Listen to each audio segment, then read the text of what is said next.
students. I hope you are all fine and enjoying good health. And I also hope that you're doing your work very well. Fourth class, I'm your social studies teacher Saman. Today, we are going to start a revision topic from chapter number 3, How People Change the Environment. Topics of revision are People Change Our Environment to Salinity and Workbook page number 8. Let's start from People Change Our Environment.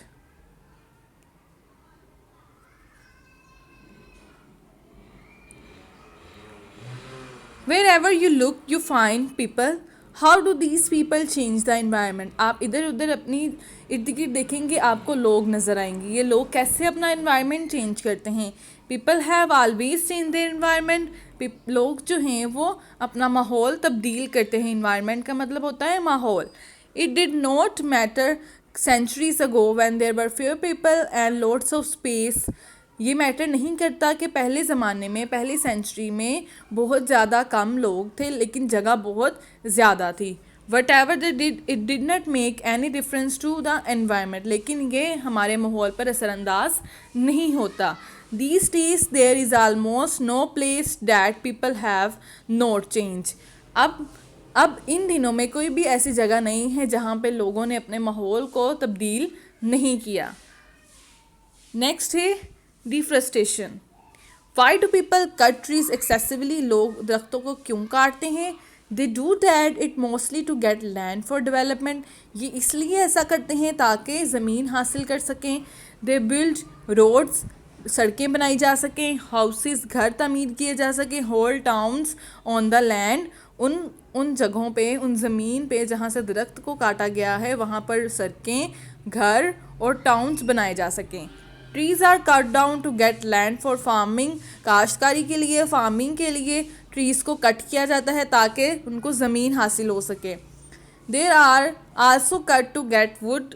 ये trees इसलिए भी cut किए जाते हैं ताकि उनसे लकड़ियाँ हासिल की जा सकें और उनको बेचा जा सके या उनको जलाने के लिए इस्तेमाल किया जा सके. Trees are also cut for wood. Trees जो है वो लकड़ियों के लिए भी काटे जाते हैं. Sometimes a lighted cigarette thrown away carelessly or a campfire not put out carefully can start forest fire that burn down whole forest. यानी कि एक छोटी सी जो सिगरेट की चिंगारी है, लाइट है, उससे पूरा का पूरा जंगल जो है वो जल सकता है, तबाह हो सकता है. Forests take hundreds of years to recover fully and sometimes they never do. जो जंगल होता है वो तकरीबन बहुत से साल ले लेता है, उसको कवर करने में बहुत साल लग जाते हैं, लेकिन फिर भी वो उस तरह से कवर नहीं होता जैसे वो पहले होता है. ठीक है.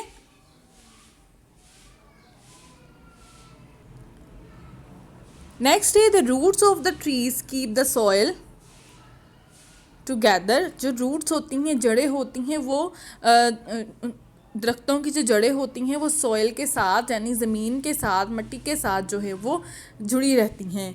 If they are cut, the soil is either washed away by rain or blown away by the wind.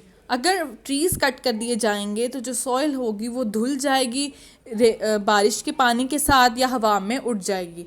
The eroded soil does not support farming. और ये ऐसी ज़मीन जो है वो फार्मिंग के लिए भी फ़ायदेमंद नहीं रहती. नेक्स्ट है the roots of trees also soak up the rain water. जो जड़ें होती हैं दरख्तों की वो बारिश के पानी को जज़ब कर लेती हैं. Absence of cutting down tree may cause the excess rain water to cause flood. जिसकी वजह से अगर हम ट्रीज़ को कट कर देंगे, ट्रीज़ नहीं होंगे तो पानी अब्जॉर्ब नहीं होगा. पानी अब्जॉर्ब नहीं होगा तो बारिश का पानी सैलाब का बाइस बन जाएगा. नेक्स्ट है trees are habitats of many birds and animals. Trees जो हैं, दरख्त, बहुत से परिंदों और जानवरों की रहने की जगह है. If trees disappear these living things will become extinct. अगर दरख्त काट दिए जाएंगे तो ये चीज़ें भी, लिविंग थिंग्स भी, जानदार भी ख़त्म हो जाएंगे, गायब हो जाएंगे. Trees absorb carbon dioxide and give out oxygen. Trees जो हैं वो कार्बन डाइऑक्साइड को जज़ब करते हैं और ऑक्सीजन को बाहर निकालते हैं. Which keep the air clean and breathable for us. जो हमारी हवा को क्लीन रखता है और हमारे लिए सांस लेने के काबिल बनाता है. Many kind of medicines are made from different part of trees. दरख्त के मुख्तलिफ हिस्सों से बहुत सी अद्वियात जो हैं वो तैयार की जाती हैं। If their trees are cut then those medicines will not be available. अगर दरख्तों को काट दिया जाएगा तो हम जो दरख्तों से मेडिसिन हासिल करते हैं वो हम कहाँ से हासिल करेंगे, फिर हमें वो मेडिसिन अवेलेबल नहीं होंगी। ठीक है।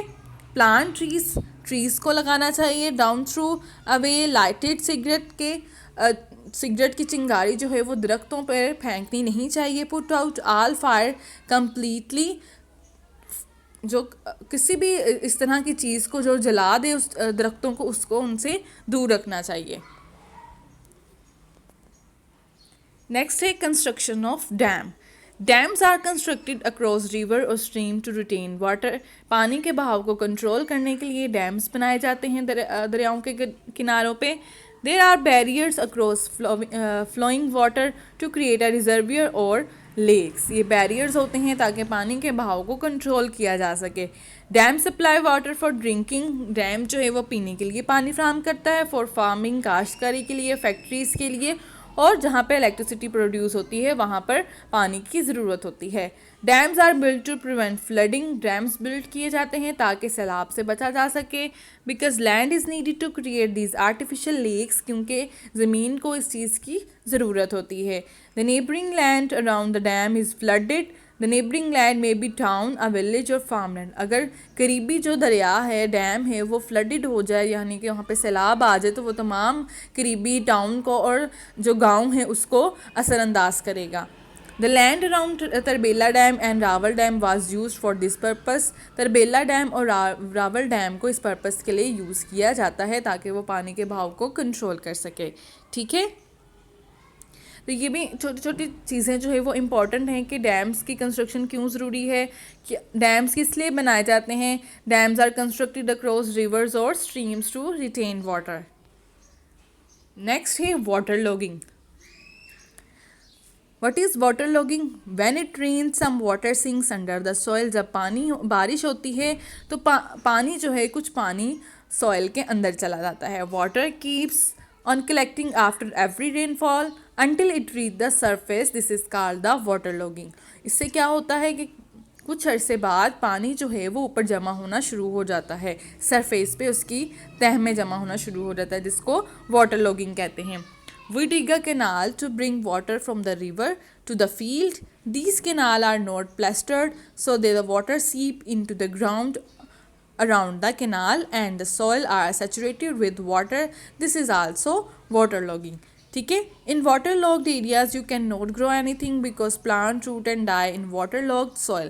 क्योंकि जब पानी ही ऊपर मौजूद रहेगा, सतह के ऊपर पानी मौजूद रहेगा, तो हम लोग कैसे कोई चीज़ उगा सकते हैं, कैसे हम फार्मिंग कर सकते हैं, प्लांट्स नहीं हम लोग लगा सकते, कुछ भी वहाँ पे ग्रो नहीं कर सकते वाटर लॉग्ड एरिया में।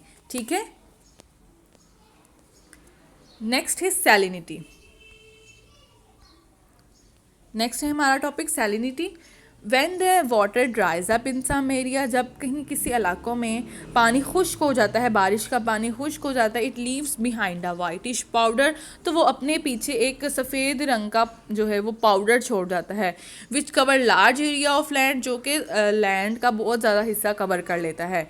This powder is salt. ये पाउडर जो है वो नमकीन होता है, सॉल्टी होता है। And this condition is called the salinity. इस कंडीशन को क्या कहते हैं? सैलिनिटी कहते हैं। You can not grow anything here as salt destroy the roots of plant. यहाँ पर भी जहाँ पे सैलिनिटी होती है वहाँ पर भी कुछ हम ग्रो नहीं कर सकते, क्योंकि वहाँ पर सॉल्ट होता है। सॉल्ट जो है वो प्लांट्स की जड़ों को डिस्ट्रॉय कर देता है। ठीक है। We must plaster the canal that we dig for watering our field. हमें केनाल को प्लस्टर करना चाहिए ताकि हम लोग उसमें जो है वो पानी जो है वो जमा हो सके, फील्ड में पानी जमा हो सके। Drainage pumps can be use to drain the water logged land. Drainage pumps का अरेंज करना चाहिए जिससे पानी जो है वो उसमें से ख़त्म किया जा सके, खुश्क किया जा सके। उसके बाद हम लोग पेज नंबर 8 करेंगे वर्कबुक का, जिसमें हमने बताना है कि लैंडस्लाइड एंड फ्लड को हमने डिस्कस करना है। Write few line to explain how deforestation is responsible for both situation and what should be the people do to avoid such situation. कि यानी कि लैंडस्लाइड हो रही है और फ्लड हो रहा है। इस सिचुएशंस में डिफरेस्टेशन का क्या जो है वो रिस्पॉन्सिबिलिटी क्या है कि दरख्तों के काटने की वजह से इन चीज़ों पर क्या असर पड़ता है और लोगों को इन हालात में क्या करना चाहिए। फर्स्ट है landslide. Deforestation increase the rate of soil absorb trees removal on steep slopes increase the risk of landslide, यानी कि डिफरेस्टेशन से जो है वो लैंडस्लाइड का रिस्क बहुत ज़्यादा हो जाता है। नेक्स्ट है flood. The root absorb water from soil making the soil dry. पानी जज़ब किया जाता है जड़ों में से ताकि उस जो है वो ज़मीन को खुश्क बनाया जा सके, ड्राई किया जा सके। Enable to store more rain water, और इस काबिल बनाया जा सके कि पानी बहुत ज़्यादा स्टोर किया जा सके। Without trees we can not face flood. दरख्तों के बगैर हम लोगों को फ्लड को फेस करना होगा। ठीक है, तो ये आपका बुक पेज नंबर 8 था। नेक्स्ट हम सॉल्व करते हैं अपना वर्कशीट है हमारी आज। Answer the following question. What happen when there is drought in area? When it does not rain in an area for a long time and the area dries up, we call it a drought. जब जहाँ बहुत अरसे तक बारिश नहीं हुई हो और वो इलाका जो है वो बिल्कुल खुश्क हो गया हो, इस इलाके को ड्रॉट कहते हैं। The river and lakes dry up, दरिया और समुंदर खुश्क हो जाते हैं। Even the soil dry up, it cracks and become useless for growing crops, वो बिल्कुल खुश्क हो जाती है, उसमें क्रैक्स आ जाते हैं जिसकी वजह से वो ग्रोइंग क्रॉप्स के लिए ज़रूर फ़ायदेमंद नहीं होती। नेक्स्ट है what happen when earthquake occur in an area? Right at least 3 ways we can protect ourselves from such a disaster. Sometime two plates collide and pushed against each other. The plates shake and feel the movement. We call it an earthquake. बाज़ औक़ात हम इस तरह feel करते हैं कि movement हो रही है। प्लेट्स जो होती हैं हमारे ज़मीन के अंदर, ज़मीन के नीचे जो प्लेट्स होती हैं वो कोलाइड करती हैं, आपस में टकराती हैं, जिसकी वजह से हम शेक फील करते हैं, मूवमेंट फील करते हैं। इस मूवमेंट को हम लोग अर्थक्वेक कहते हैं, ज़लज़ला कहते हैं। उसके बाद है कैसे हम इससे प्रोटेक्ट कर सकते हैं। We should design building that can survive earthquake. हमें ऐसे बिल्डिंग्स बनानी चाहिए जो अर्थक्वेक से सर्वाइव कर सकें। We should raise awareness of what to do when an earthquake occur. हमें इस बारे में अवेयरनेस फैलानी चाहिए कि जब ज़लज़ला आता है तो हमें क्या करना चाहिए, किस चीज़ों से बचना चाहिए। We can shelter under desk, हमें डेस्क के नीचे छुप जाना चाहिए। This will protect us against falling object, ये हमें बचाता है कि कोई चीज़ हम पर आकर गिर ना जाए। नेक्स्ट है people should be train to perform rescue work. लोगों को रेस्क्यू वर्क की ट्रेनिंग देनी चाहिए ताकि लोग अपनी मदद खुद कर सकें। ठीक है, तो ये आपकी वर्कशीट होगी, वर्कबुक भी होगी। वर्कशीट आपने अपने वर्कशीट पैक पे सॉल्व करनी है। ठीक है स्टूडेंट्स, अल्लाह हाफ़िज़, अपना ख्याल रखिएगा।